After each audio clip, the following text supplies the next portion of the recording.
I'm Professor Laura Tyson. I'm at the University of California, Berkeley at the Business School, and I've been coming to the World Economic Forum for a very long time. It's become much larger, it's become much more international. It originally started as a business community, mainly European business community. It's now business, politics, civil society, NGOs, young people. It's really much larger, much more international.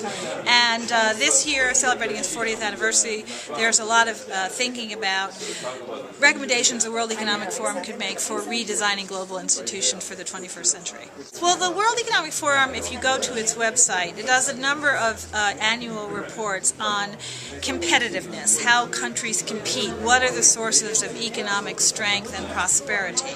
And a few years ago, after much consideration, it was decided to look at gender parity as one of the determinants of country economic performance. So we have a report, it comes out every year now, it measures the gap between men and women on 4 different indicators: health, education, economic participation and opportunity, and political opportunity, and it looks at how countries are doing at closing the gender gap. And now we're talking about building on that report to set up an institute for closing the gender gap, which would allow people around the world really to share their experiences of how to close the gender gap, create parity, create equal opportunity, and what are the benefits from doing so. There are both equity arguments and efficiency arguments. A lot of the discussion here at Davos increasingly has been about the importance of values, and one of the values is non-discrimination. One of the values is human rights. A fundamental human right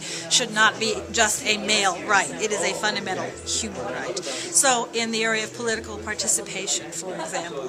So I think there's a very strong equity case, values-based case, but there also is growing evidence that there's an efficiency case as well. And the simplest way to say this to people is half the world's population, half the world's talent pool, half the world's consumers, half the world's innovators, women. And you need to find ways to give them the opportunity to achieve their potential.